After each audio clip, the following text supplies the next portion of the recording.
Mabuhay!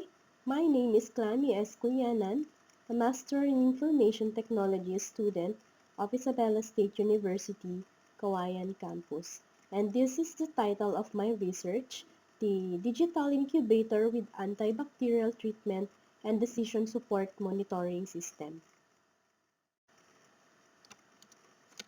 For the background of the study, broiler and duck production is becoming an attractive enterprise, particularly in Cagayan Valley, our province here in the Philippines. But sources of stock greatly depend on the capacity of those hatchery farms outside in the region. Few established farms within the region cannot supply the required services relative to producing broiler chicks and mallard ducklings, which will be consequently produce the eggs. One of the hindrances in the natural reproduction of poultry is climate variability.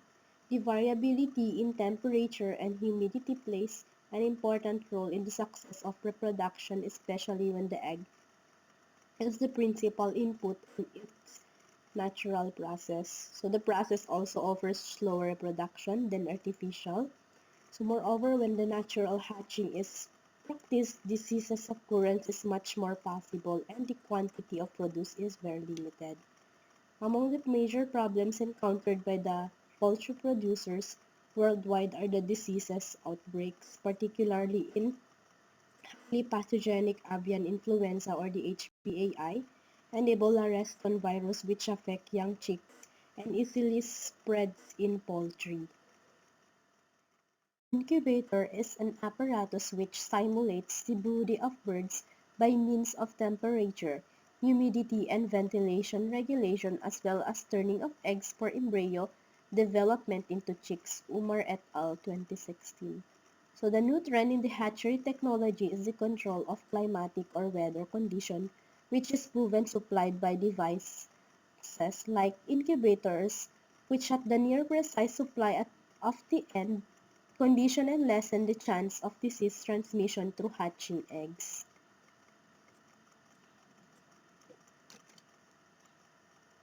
As we can see in my slide, this is a sample of image of a balut.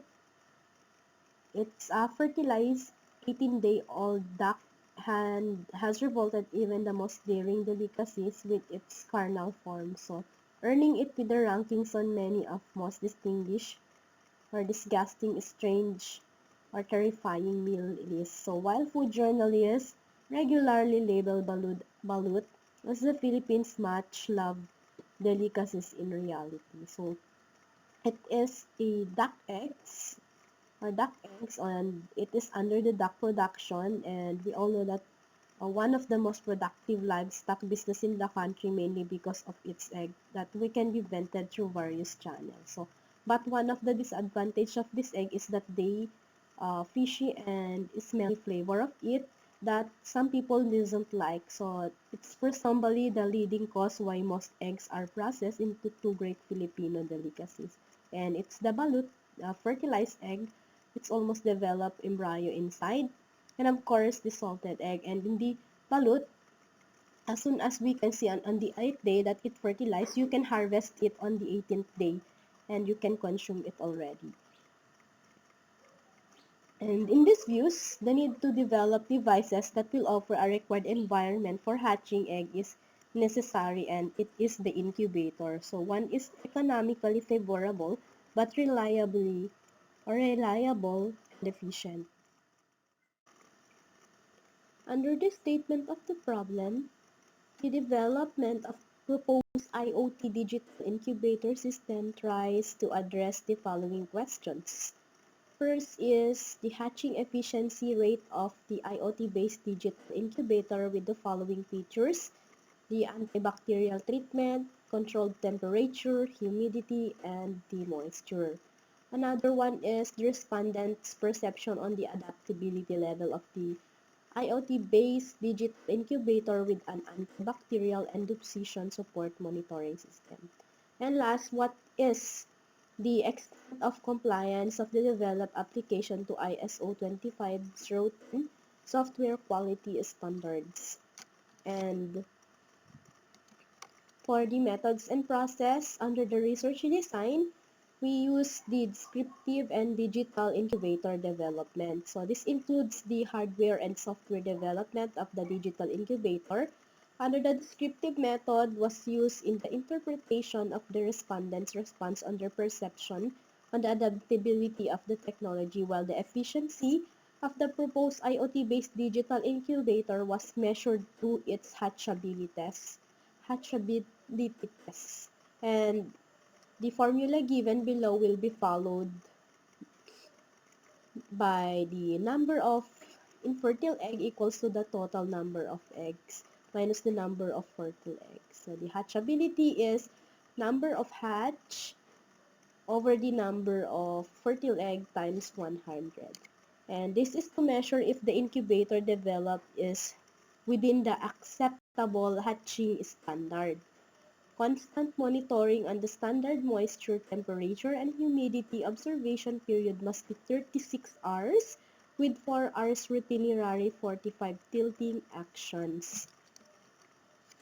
For the hatchability test, the test for hatchability will be done once with a replication on chicken, the mallard and Muscovy, and of course the duck. So each bird egg species will undergo a fertility test with a set of at least 200 eggs per clutch of the test. A survey questionnaire or a structured questionnaire tool was used for the respondents' perception on the adaptability level of the IoT-based digital incubator with an antibacterial and decision support monitoring system. On the assembly language, the wooden components will be held by adhesive and a bronze nail.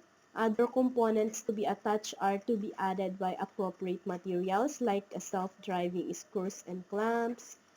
Chains and rollers are advised to be used in the tilting section since the incubator is a heat-producing device. Rubberized rollers are not suggested. For the results and discussions, the hatching efficiency rate of the IoT-based digital incubator with the following features: antibacterial treatment, controlled temperature, humidity, and moisture. First, the controlled temperature, humidity, and moisture. The RIR, Muscovy, and mallard has same fertile eggs. We have uh, two replications, batch replication, and it has same 100 eggs. So overall, the mortality egg or the early embryo under RIR and Muscovy is 8, and the mallard duck has the least mortality egg embryo number of 4. So overall, the hatchable eggs, the mallard duck got the 96 or the highest hatchable eggs compared to RIR and Muscovy that got 92. And in the ultraviolet exposure test or the antibacterial exposure test, we have 8 days from day 1 to 8.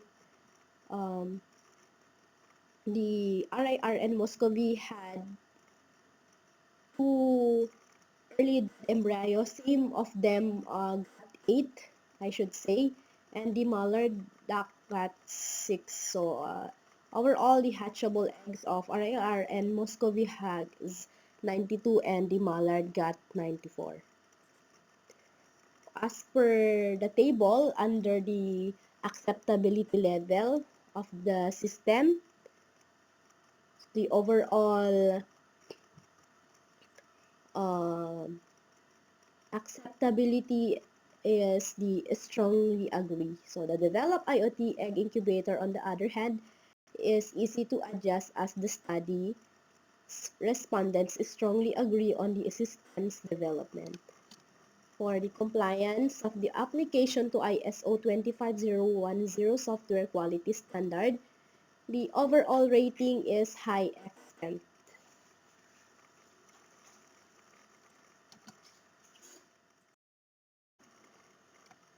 For the recommendation, so based on the results of the study, the researchers would like to recommend to The organization where it is implemented, it is the Department of Agriculture of Roxas, Isabela, Philippines, for a proper implementation of the proposed system to be benefit by the respondents of this study and also the administration of that organization.